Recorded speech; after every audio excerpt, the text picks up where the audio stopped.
Why did I look at this piece of paper? I don't know. It's a natural thing I do since I've lost my sight. I still have these tendencies to do when you have sight to actually pick up things and think you can read them, and then you look and like, what am I doing here? But I don't have notes or anything.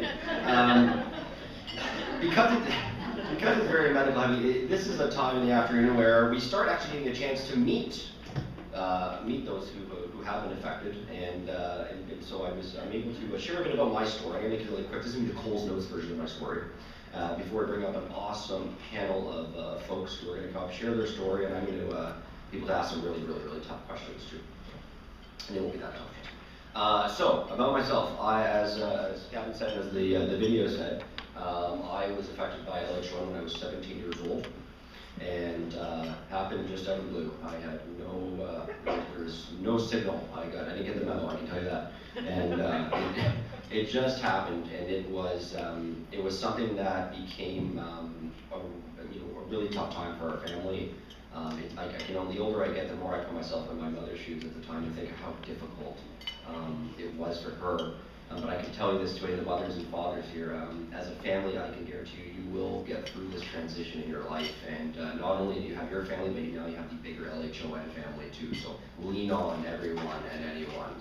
And that's thanks to everyone here for coming and showing that as much as we want to learn and engage, we also want to be someone each of us can lean on as well. So 17 diagnosed, and I grew up playing competitive hockey. I found out fast that, long story short, there were, when I was told I was diagnosed, I wasn't able to play hockey anymore because of my sight. So competitively, I found out about a local blind hockey team in Toronto. I said, sounds good, still play the game. I got out on the ice, I got the first time skating, a sense of renewed passion. I was still able to play the game I love, and that's when I realized that there needed to be more in terms of programming for blind hockey across the country. And so devoted the past 10 years of my life to building programs across Canada and now in the US and around the world. It took me to a career in television where I hosted a national sports show called Sports Access on AMI TV, and then led me to now a career in government where I work for the province of Ontario, and specifically working with accessibility and trying to ensure we can break down barriers and get more people living an independent and active life. So.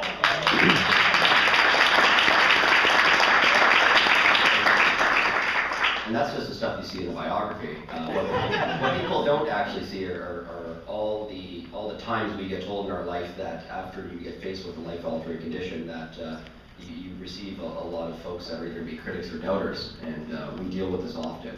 And there are a lot of challenges that come our way, and we come with our stories. And who better to tell these stories than the very amazing panelists we have here today? So I'm going to bring up our voice of the introductions here, Calvin, to bring them on in, and let's meet them. Let's get some cheers going here, because it's been a long morning, and let's wake up Vancouver here as the introductions happen, all right? Here we go. Okay, so we're going to call up Jamal Mazrui. Lindsay Rose here.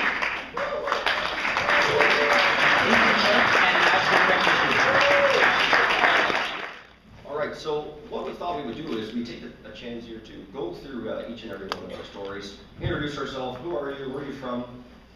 Literally what brought you here. I don't mean what vehicle, train, plane, automobile. I mean literally what brought you here. And then we're going to go through probably about 5 minutes of each of us to kind of go over our stories. And then when that is done, we're going to then go through a couple rounds of talking about some different topics and some different subject matters, and really diving into the nitty-gritty of life with LHON. So, Lindsay. Hi. You're the closest from my peripheral that I can see, so you're starting. You sat me here. Thank you for having me. So my name is Lindsay, and I hail from the Okanagan. I come from Kelowna, and that is in beautiful British Columbia. If those of you who haven't been there, you should come there. It's beautiful. And it's probably why I'm smiling, because it's so sunny and lovely there. But anyway, so I did come by with my parents because I can no longer drive, but not only because I broke my ankle, but some of my vision loss has taken away my license. So my story begins about 1.5 years ago, and I was in Mexico, and one of my favorite indulgences is reading political magazines. So when I'm on vacation, I sneak away and I sit under the sun and I don't read them. And I was opening it up and I realized, oh no, am I just getting old? Is this the factor of age where I can't read my favorite columnists? And then I was looking for my family members in the pool, and I realized everybody's faces looked kind of blurry. And I thought, okay, so maybe it's not just reading, maybe it's far away. And fast forward a couple months, because I'm stubborn, I thought, whatever, I'll just tough it out. And fast forward a couple months, and my disease took my vision and dropped it off some more significantly, so as to give me a little bit more of a nudge to go to the doctor. So, like most of our stories, I saw the ophthalmologist, and test after test, I got ruled out not having a tumor, and that was a lovely success in and of itself. And then we kept going on multiple tests thereafter. On July 30th, I get a call from Dr. Anna Lehman. I still remember her voice. And she told me that I was diagnosed with LHON. And my first reaction was, oh, thank goodness I finally have a diagnosis, because as many of you know, the uncertainty of what you have is half of the emotional trauma. So once I got diagnosed, I was chatting with Anna about how it's an incurable disease thus far, and I could possibly qualify for a couple drug trials. But because it had been so long, almost a year since onset, there was one drug trial that I almost didn't qualify for, and that we were in a very big rush to do, and it is the genetic trial that the doctors were talking about. So July 30th happens, and the very next day I get a phone call from the drug trial site in Denver, asking me if I would like to participate in a drug trial. I immediately said yes, not knowing what the heck was going on. I got a disease diagnosis, and then I get accepted into a drug trial. So we spent the next 2 weeks before going to Denver doing some research and knowing that we were going to talk to the doctors. And so my mom and I were set to go, my travel companion extraordinaire, who's here today, which I'm very grateful for. We go to the airport. Well, the other thing about the beautiful Okanagan where I live is that we call it the Smokanagan, because it is inundated with this beautiful nature, but nature has its own way of telling us things, and we have a ton of forest fires there. So it was so bad that none of the planes could fly out. And when the plane couldn't fly out, I was devastated. And when I was devastated, I realized how much this actually meant to me to participate in a trial such as this. So fast forward, I get new DNA inserted into my eyeballs. I'm officially a GMO. I'm a nutritionist, and I don't even eat GMOs, and now I'm a GMO. So I have this new DNA in my eyes. Part of the drug trial is that they pre-screen you to make sure that you are a suitable candidate, and then you go through the drug process, the trial process. And part of my process was receiving 2 injections in my eyes, and it was as scary as it seems, but it wasn't so bad. It didn't hurt at all or anything, and I had a lovely doctor holding my hand and talking me through it all. And then 2 weeks later, I had to go for a follow-up treatment, a follow-up visit, and 2 weeks after that, and then a month after that, and 3 months after that. And so it was a lot of traveling for a really good purpose, nevertheless, but it was still a lot of traveling. And so my vision from the start of the drug trial, I could only see 12 letters, and so my central vision obviously was affected. I couldn't see anybody's faces. And 3 months later, my vision has increased 4 times the number of 12, so I can see now 48 letters. And I'm one of those poster childs for this drug trial, because my vision somehow isn't taking 2 years to get better, if better at all. It's really doing it within the first 6 weeks, 12 weeks, etc. So I feel extremely lucky. And because of this feeling, I decided this year that for my birthday I would host a Dining in the Dark dinner event. And it was the first one that Kelowna's done in 4 years. They don't have any fundraisers really going on locally in the area. And one of my biggest passions in life is organizing events and getting people together and being a champion for a cause. Like, I almost have a degree in human rights, because I was thinking, oh, maybe I'll be a lawyer so I could actually have a foundation to champion for things. So maybe this is just my reintroduction for it. So on my birthday, I held a Dining in the Dark dinner fundraising event, and we raised $2,600, and we raised it for the local CNIB chapters, so that when I was struggling with my vision and I didn't know what was wrong with me, I reached out to the CNIB, and they came back to me and by trade, like I'm a nutritionist, a holistic nutritionist, and I was just trying to get my business started. So as I started to lose my vision, I obviously couldn't work on the computer or read papers or patient profiles, so I was feeling extremely lost. And my optometrist, unfortunately, wouldn't fit me for any glasses just to even slightly improve my vision.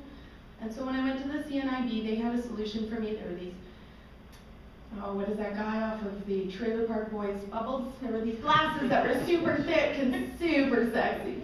But they gave me these glasses, and they happened to be donated by another group, which kind of inspired me to give back when I got a bit of my lucky vision back, now that I was so fortunate to be part of a trial and to be able to recover some of my vision for who knows how long.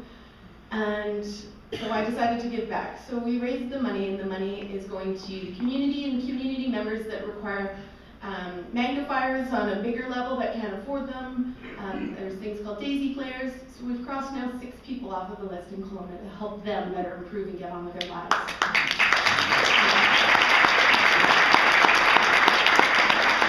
So just the last thing I wanted to talk about is just how this has changed my life. And I think that with anything, there's going to be a period of acceptance and trying to come to terms with what's going on and what your new reality is, because it's not just the same walking through life normally as one would. Well, they don't have to really think about it. Now, with this vision, and my vision could go at any time, or I still do have vision problems. I can't drive on highways, and I'm struggling to still read books and things that I love, but that's not going to stop me. I've been really fortunate to become closer with my family. I travel all the time with, like I said, my mom extraordinaire, my dad's here in town as well. I just think that it helped me. I was at a point in my life where I think I was just a little bit on autopilot, and I don't think I was doing all the things that made me happy. And getting diagnosed with this disease made me wake up and live. And in a way that I just started playing basketball again. I started teaching myself how to cross-country ski, courtesy of YouTube videos. I got back into the gym, and I love weightlifting. I'm going to enter a bodybuilding competition in November, pending my ankle. And I just believe that there's a silver lining in everything. So there is maybe a way that I feel like I'm living more purposefully now. And it's just brought me together with all of you folks, and that's been a really nice highlight. So thank you very much.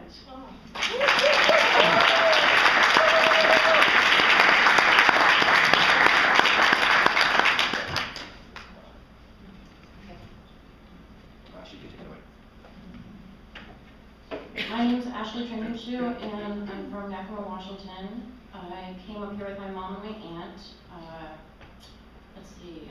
About a year and a half ago, I started to lose my vision over the course of a month or two. I noticed it in November after I was really sick for a week or so, and I was working and I was asking people, hey, did we change our lights?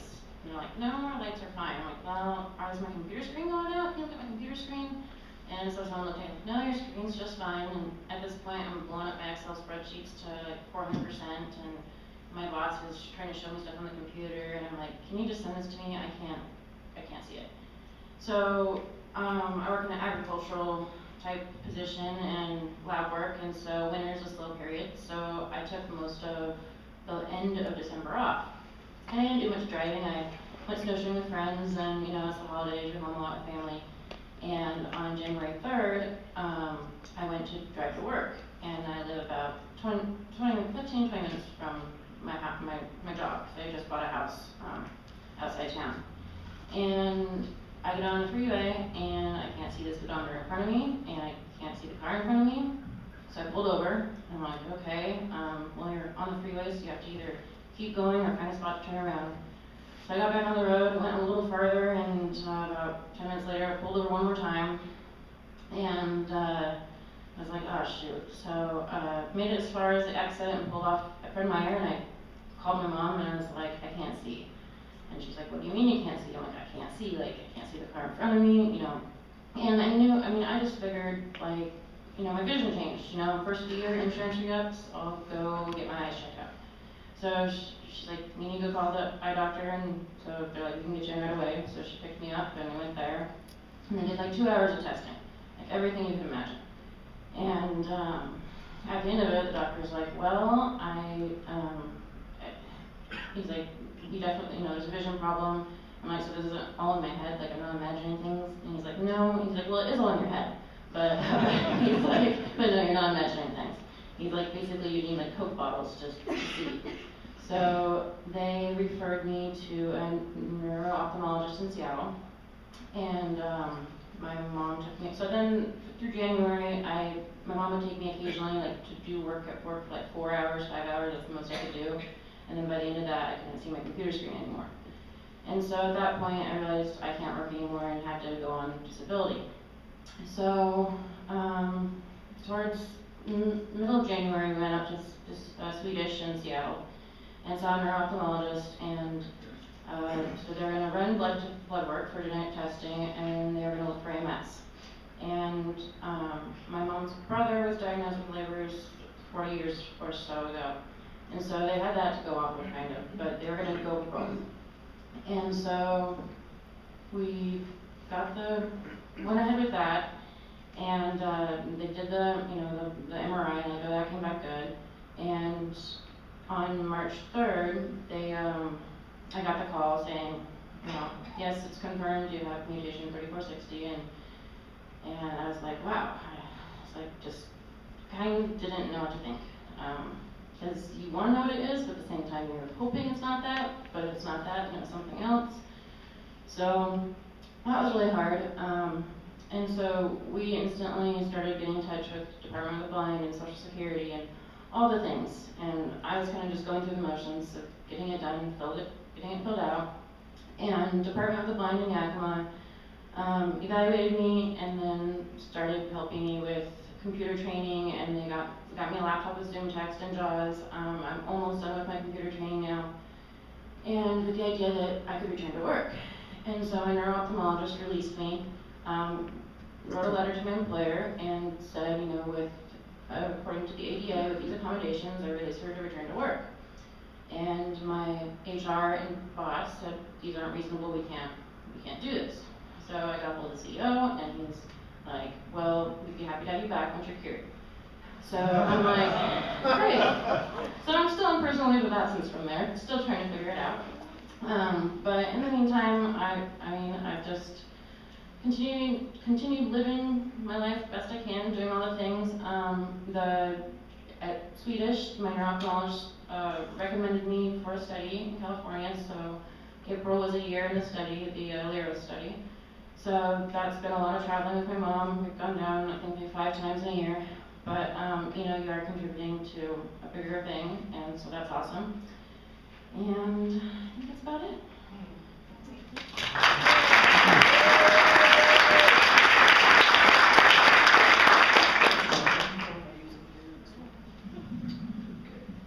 Hello everyone, I'm Ethan Cook, and I'm 15 years old. My LHON story started about a year and a half ago in October of 2017. I was sitting in a French class, sitting there taking notes as you do in high school. I was in grade 9 at the time, had just started, so I was getting used to high school life, right? And I was taking notes, and suddenly I go from my notebook and look back up at the board and realize I can't read what the teacher was writing on the whiteboard anymore. And this kind of confused me, but I wasn't thinking anything too crazily. I wasn't like, oh, I'm going blind. I just thought maybe I need glasses or something like that, or maybe the teacher erased what was on the board. So I started talking with the person beside me, and they were like, I have no idea. I can see the board just fine. So I got through the rest of that class by them dictating to me what was on the board, wrote it down, because I could still read and write on my piece of paper. Went through the motions of that day, got to my next period class where I mentioned it to the teacher, because I didn't want to mention it to the teacher in the first class, just because I was a little nervous about it. I was like, it's nothing, it's okay.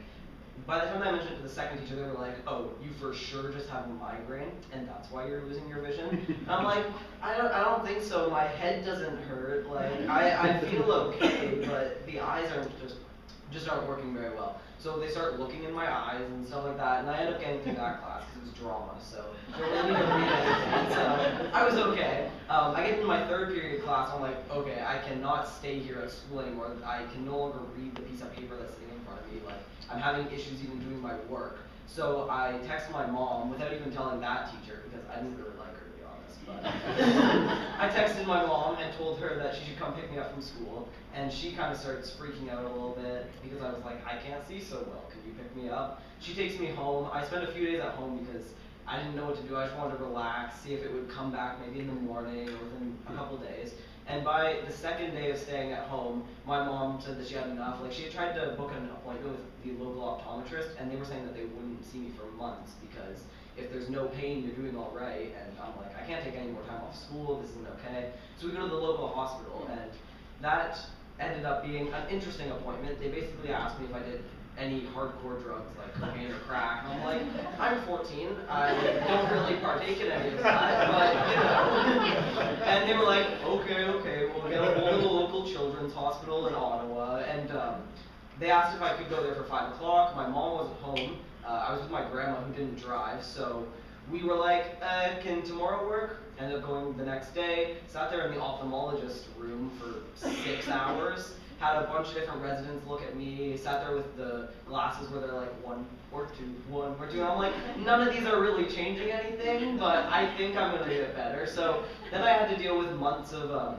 doing like eye tests, you know, the norm, that kind of thing, until we get to about December. So I started losing vision in October, it's December now, and they finally referred me on to a neurologist. So I go and I sit down with the neurologist, and up until this point I had just been like denying the vision loss, right? Just kind of living my life anyway, spending most of my time distracting myself, having fun with my friends, that kind of thing. And this was the moment where it really like hit me that this was serious, because my neurologist said that they had a suspected diagnosis that I had MS. And he's like, we're going to admit you to the hospital, it's going to be okay, we're going to get you on some of this I don't even know how to say the word, but steroids, basically through an IV in your arm, and you just have to be admitted to the hospital, so you're going to have to stay here for a few days. It won't be too big of a deal though.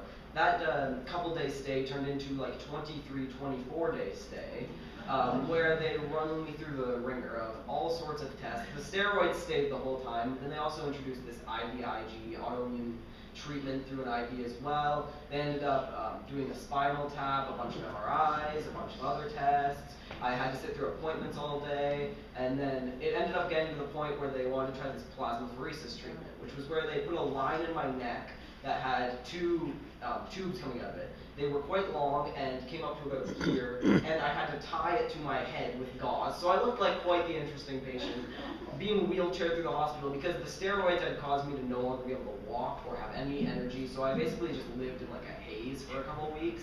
And this plasmapheresis was really rough. It was basically you laid in a bed for like a couple hours while all the blood in your body got taken out, pumped through a filter, and then they put new plasma into it to try and restart your immune system.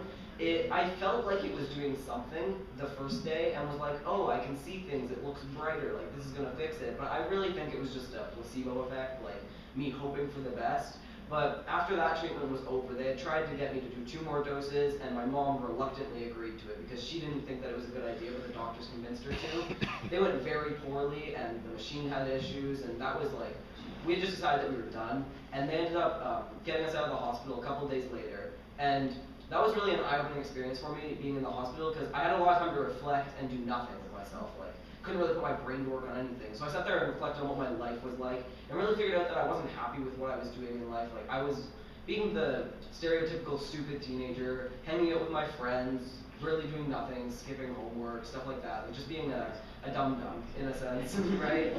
Didn't have my priorities straight or anything like that. So that really allowed me to understand what life was really about and start to reflect on what was good and what was bad in my life. And after we got out, they told me, we don't know what's wrong with you, you're just going to have to deal with it. We'll keep on catching up with you. Here's some steroid pills because you're addicted to these steroids now. And so just wean you off of them. Be careful though, your stomach may bleed. It's like, oh, thank you. So we went through a few more tests, and after the tests kept on going and kept on going, I started to get fed up with just waiting for a cure to come, and decided that I was going to start working towards helping myself, because my school hadn't started their effort for accessibility, and I was dealing with my classes by either having somebody scribe for me when there was someone available, or taking pictures with my phone, and then having to read my pieces of paper like that and do work with that, which was very ineffective.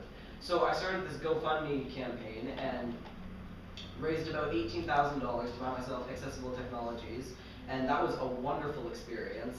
And in that GoFundMe, I included that I was starting this genetic testing because my mom had pushed my neurologist to find me some solution.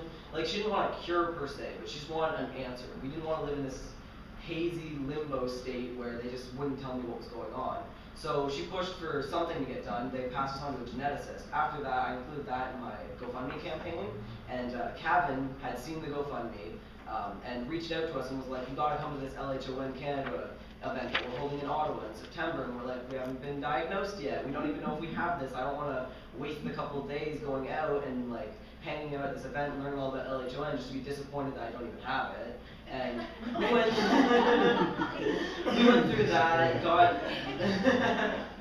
we ended up having to wait months and months and months to get the diagnosis, and like 5 to 10 days before the event actually happened, my geneticist got back to us. We had an appointment booked, and she came and sat us down and told us, you have LHON, and I was like, okay, that's nice, like, I don't see what this changes, but I'm gonna go to this event. And when I went to the first LHON conference, it opened my eyes to what life could be like for someone with a visual impairment. I had already gotten the slight idea of that because doing the GoFundMe, I had researched so much on YouTube and the internet in general about how a person who's blind can get by in everyday life. For instance, I had taught myself how to use a computer again. I taught myself how I could use my phone again. Simple things like that, but coming to this LHON organization conference really showed me that you can live a proper and full life and still be happy as somebody with a visual impairment. And that really, it inspired me to accept my visual impairment to the point now where I don't really think too much of it. It's just a thing that's there, and I don't really care if it gets better or not. It's just, I live with it, and I take things day by day, and as well, this LHON conference allowed me to meet up with my current ophthalmologist, Dr. Karanja, and with him, I signed up for the Idebenone-Leros trial, and now I get to go to New York, which is cool, and also get to take Idebenone, so that's been stabilizing my vision, and maybe I'll have some vision come back, which would be great, but if it doesn't, then I'm still okay with that, and that brings us relatively close to right now. I've done a few things with the blind school in Toronto, W. Ross McDonald. That's been really helpful as well. They do these short-term program events on weekends, so I've got to go and meet a lot of fellow blind children and teenagers, so I've made some great connections through that, which has allowed me to understand how being a blind person works. They've also gotten to teach me how to deal with other things in life and develop systems to cope with things, so I've become fully functioning again, I'd say, and I don't know, I'm living a happy life with a visual impairment.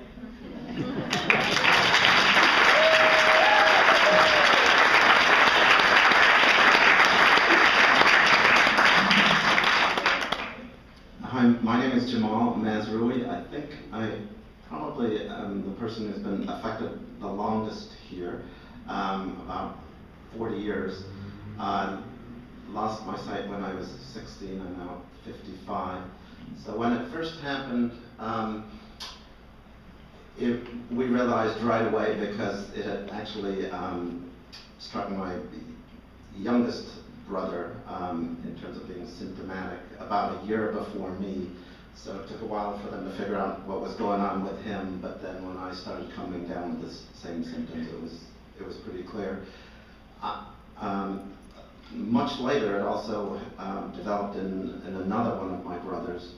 Compared to them, I also lost significantly more sight. So for me, there was never much of a dilemma about whether I'm going to live my life as a low vision person primarily, who kind of maximizes the use of existing vision, as opposed to having to really learn non-visual techniques that a blind person needs. I do have some travel sight, but quickly I realized that I had to learn to live my life as a blind person. And one thing that made a major difference in my life, so I was like a senior in high school at this time, was I got connected with somebody in the National Federation of the Blind. This was in Ann Arbor, Michigan at the time, who encouraged me to come to a local chapter meeting and then a state convention and a national convention. And I really took to it. I found it very inspiring, and it really, as you may know, these conventions have like groups or committees that specialize in all kinds of occupations and other areas where people learn from each other, whether they're teachers, scientists, engineers, entrepreneurs, blind people who like to do sports. There's a subgroup for almost every interest, parents, so you both learn from other people that way, and also the organization kind of inspires you to believe in yourself, that deep, a feeling that deep down in your gut, you're as good as anybody else, regardless of how much you can see. We all have various traits that we inherit that is our lot in life, and it doesn't make somebody better or worse, than anybody else. We're all human beings. I did, over my education and career, I've had two strong interests in technology and with public policy, and I've gone back and forth a bit between them, partly by becoming active in the NFB. I came to understand how as much or more of the problems that we encounter are not the physical obstacles, but the attitudinal obstacles of people who often consciously and often subconsciously, so it goes both ways, make assumptions that we can't do something because we can't see, and sight is such a powerful human sense. It's very difficult for a sighted person to just really imagine how would they possibly do this or that. But knowing that how much attitudes also need to change in society has always made me want to be active in the disability rights movement to try to change both the physical obstacles, barriers to accessibility, and also the attitudes in society about whether it's respectable to be blind and whether it can be expected that a blind person can get a good education, hold a job, raise a family, etc. Partly because I've always thought one of the most effective ways of changing attitudes about blindness is for non-blind people, sighted people, to see us doing work that paid work that has nothing to do with blindness or accessibility or disability. And so initially, I very much wanted all of my kind of advocacy activities within the NFB to be just part of my own personal contribution to the disability rights movement. But I wanted my job to not be at all disability related. But that did change over time because in the early 90s, whereas at one point a blind person almost had complete access with personal computers using a screen reader and the DOS operating system, very quickly the graphical user interface of Windows caught on and swept through the business world, and at that time there was no viable screen reader that worked with Windows. At that time, I was mainly doing the computer programming related jobs related to database management for fundraising and alumni relations. But it got to the point where, right when I wanted to kind of start newer and bigger projects at the school, everybody who wanted the new projects wanted them done in the new, sexy graphical user interface of Windows, not the plain DOS text mode, and I couldn't do that. And so although I was never actually threatened with being dismissed from my job, it became clear to me that the writing was on the wall, that I would not get to rise to positions of greater responsibility as long as that degree of inaccessibility existed. And so for the first time, I was willing to take a job that was actually disability related, and I really loved computer programming, and my hope at the time was that if I went and did a job that was more disability related for a while, maybe even one that included advocacy to get things to be more accessible, that then I could come back and do rejoin the software development field if I wanted, and not have then not have to do anything with disability if I didn't want it to. And unfortunately, even though that was the mid-90s, I don't feel we've yet achieved that point where I could be as competitive as my sighted counterpart. There's still too many barriers. A lot of them have been solved. There certainly are screen readers now for Windows, but it's also true that the software development environments have also become very visual and very graphical in nature, and so it's challenging to find niches within that where a person can succeed and do as well or better. In a capitalist economy, you're always competing at some level, whether you get the job or the other person gets the job. I'm not going to try to cover everything in this, but because I do want to at some point be able to tell you kind of tips I've learned along the way in my life over 40 years with LHON, but some points I wanted to finish off with here are that I worked for many years in the federal government then in disability-related policy, a small agency called the National Council on Disability, where I did legislative analysis on any legislation coming before Congress that could affect disability in one way or another.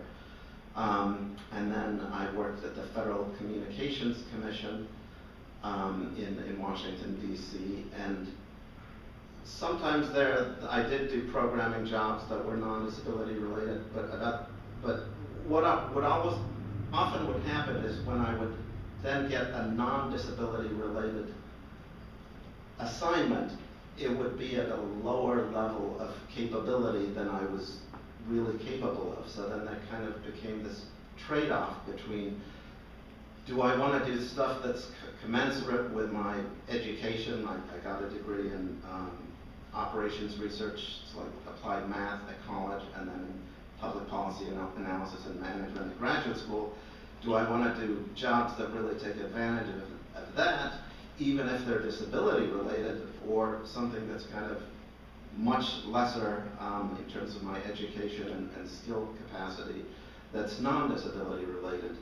And that's always kind of been this tug in my life. I also found that, kind of to my surprise, because in the government there's supposed to be greater protections for employees with disabilities against discrimination and greater provisions for accommodations for assistive technology or reading assistance, that I actually encountered a lot of discrimination in the federal government where I would just be pigeonholed in jobs and not given opportunities for promotion like my peers. And it eventually got to the point where I concluded that I did not have significant promotion potential within the federal government, and for the first time, even though it was less secure, I was willing to look around at the private sector again, although in this case it was still related to accessibility in the private sector. And I ended up getting a position working at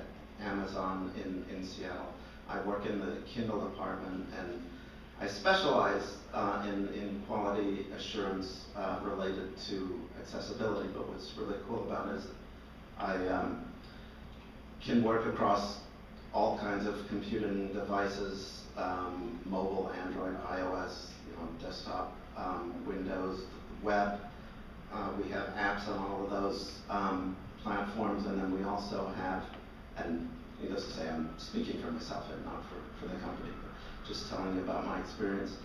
And we're also really trying to encourage authors with disabilities to be involved in self-publishing through something called Kindle Direct Publishing, and that's an area I've also been excited about. And one thing that's really been rewarding is feeling that, so I eventually, to circle back to something, I eventually decided, you know what, I'm going to stop beating on myself for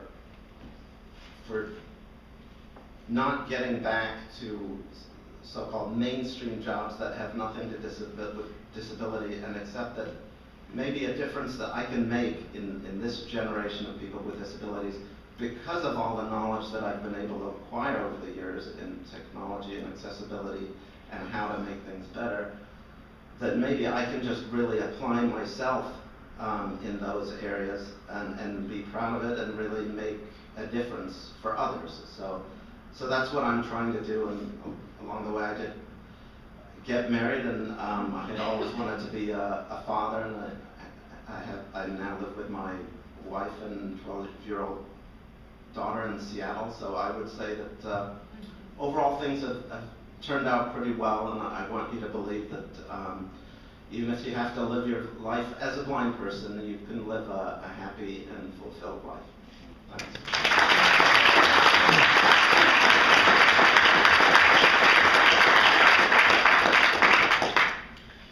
Wow.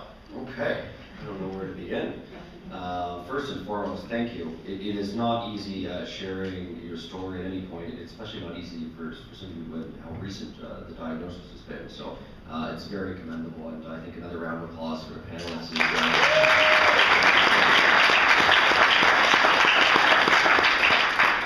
So what I thought I would do is I was thinking we'd go through some rounds for the sake of time.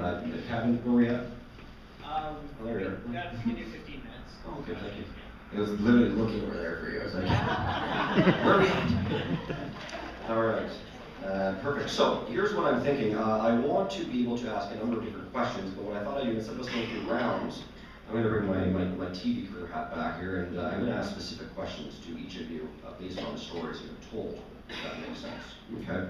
So, Lindsay, I want to touch on your story and talk a bit about how you've turned this life-altering situation into an opportunity to help others. Now, when we talk about helping others, and especially with the recent event you did, and how much money you raised and helped so many causes, I guess the question I have for you is, if you were to go back in time, let's say, was it a year and a half? Mm-hmm. A year and a half ago to yourself, when you were just going through the initial stages of the diagnosis, what would you be saying to yourself about, if you could go back in time and tell yourself, what is the best advice I can give myself now, knowing what you have gone through, keeping in mind that others are also going through it too? Wow, that's deep. Oh, it's going to get deeper. Trust me. Ethan's on stage, trust me. Oh, a whole bunch of things though, and I think one of us summarized all of our talks about it, is that we're capable no matter what adversity we go through, and we can still live these beautiful, fulfilling lives even with a visual impairment, and we can still reach out and touch other people's lives and impact those people's lives with or without a visual impairment. And I think I would just tell myself to keep my head up and do what I'm meant to do on this earth, is to inspire others and to help others.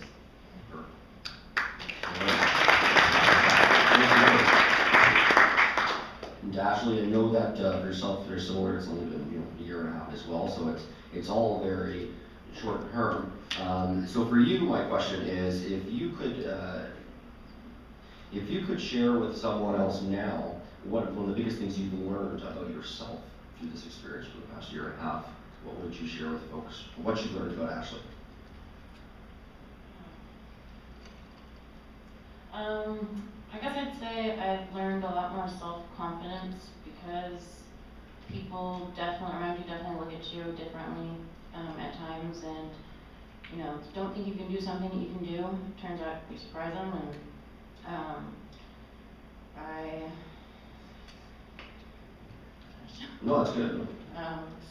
yeah, I mean, I've started volunteering a lot more in the community, like the museum and folk life in Yakima, and I wouldn't do that stuff before because I was way too shy, and I felt like I could help people. They were doing the layout for the folk life festival, and they were going to block the path, and I'm like, wait, there's people with wheelchairs. If we block this, people or with canes, then they're not going to have an easy time of it. And they're like, oh, good point.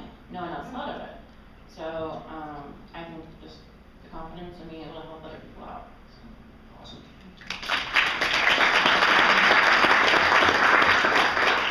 And my question for Ethan, with the upcoming federal election, any chance you're running for Prime Minister? Not yet, Mark, not yet. Ethan, you are very sharp for a 15-year-old, I must say. Thank you. And what I want to share with you as someone, this is very tough going through this as a teenager. I knew I was 17 when it happened to me. Socially, you end up running into so many social barriers with folks. People don't understand oftentimes what you're going through, why you're looking at things, the way you're looking at things.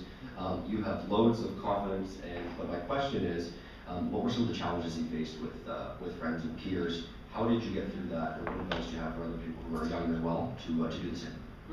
One of my biggest issues whenever I started to get the visual impairment was understanding myself and understanding what I wanted from things. And I had realized that I put myself in a situation where I was with people that weren't exactly like me and weren't in the best interest for me, for instance. And it's really understanding who's there for you and who isn't. Because I really, with the visual impairment, started to understand that the people who I surrounded myself with weren't supportive of me and were just there to have fun, per se.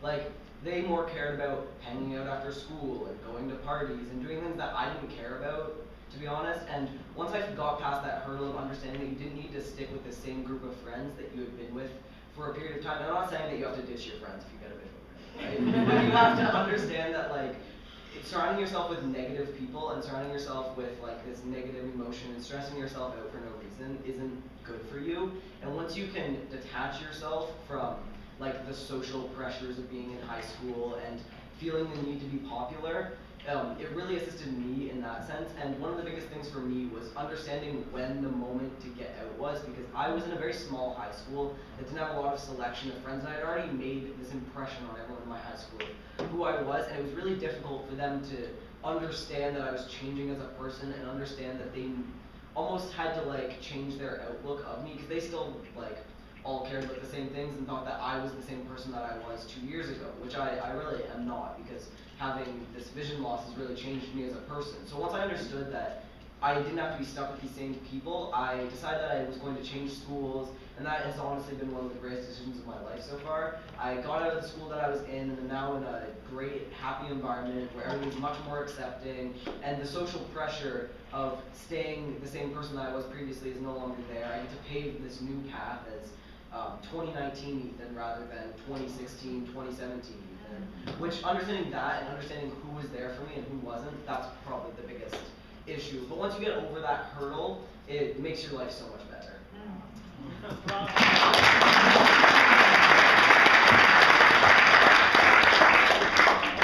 He's only 15 years old. Wow. I don't know what I was doing at 15, Ethan, to tell you. Anyway, well, that's another discussion, another conference altogether. Jamal, well, you hit on something that hasn't been hit on in a very long time, and that's when we talk about accessibility and talk about disability, one of the biggest barriers out there is actually not kind of infrastructural based, it's actually attitudinal. And I want to talk to you about attitude. You've been now, obviously, with LHON for 40 years? You're an LHON legend, really. And through the 40 years, can you take us to a point in your life in the past 4 years having LHON where you remember clearly a story of changing someone's attitude about blindness? Or their perspective of someone who is blind, rather. I can insert the Jeopardy music if you want.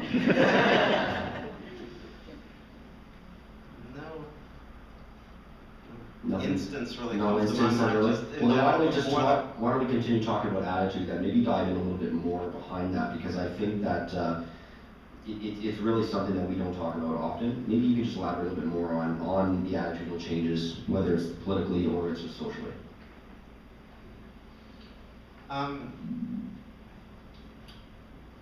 First, I did want to also mention that the NFB taught me about the value of peer empowerment, peer support and empowerment, and that's partly why I also in the DC area I started a group of federal employees with disabilities advocating for our civil rights in the federal government and better career opportunities.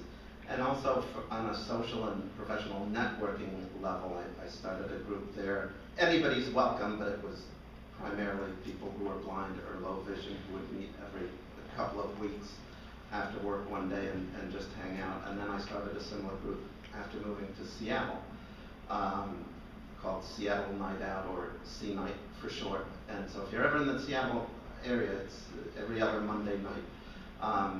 And it was there that I met Naomi Harrington in the audience, who introduced me to the LHON organization and to Lissa. And because I knew about the value of that peer connection, that's what got me to want to come to this meeting. So this is my very first LHON meeting.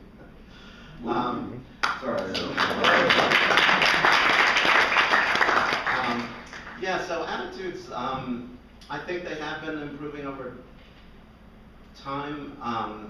Certainly, I think it's true that people thought that the Americans with Disabilities Act would have made more of a difference in the U.S. in terms of employment numbers than it has by now. So that's been a source of frustration and showing how difficult it still really is to change attitudes.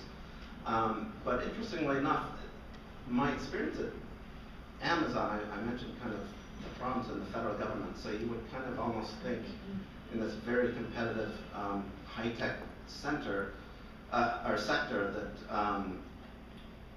it would be even more difficult for a blind person. But I think the difference there is there's just a very strong commitment to bottom line respect for every employee. There's like a zero tolerance policy for harassment of any kind, whether it's sexual harassment, religious, disability harassment.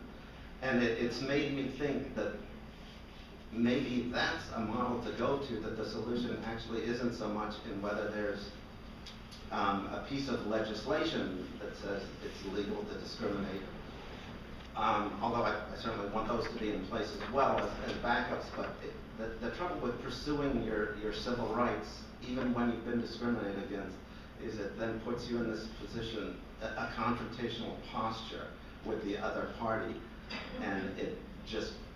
and then you also get stigmatized in the grapevine as somebody who's like a troublemaker, even though you were the victim of the discrimination. Right. So it's a very difficult challenge to overcome, and it makes me think that maybe a model such as I'm fortunate to experience right now at work, where it's more that the organization you work for just has a bottom line stand that no matter what your differences are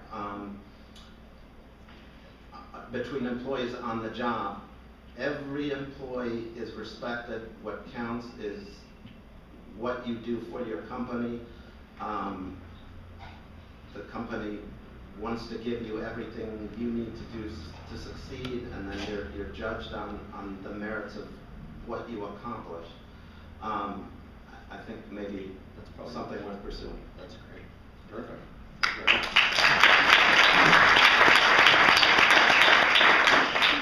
All right. Quickly, as I continue to look at my script here, let's get to the bottom line here. The final thing is, I'm going to say a word, and I want you to tell me back right away. We'll put it in your head, save it there for a quick second. I'm going to say a word. I want you to first word that pops right into your head. That works for you. Lindsay, we're starting with you. I'm going to say a word in 3 seconds, and literally you're going to burst it right out. 3, 2, 1. LHON. Today. Interesting. All right, Ashley, you're up.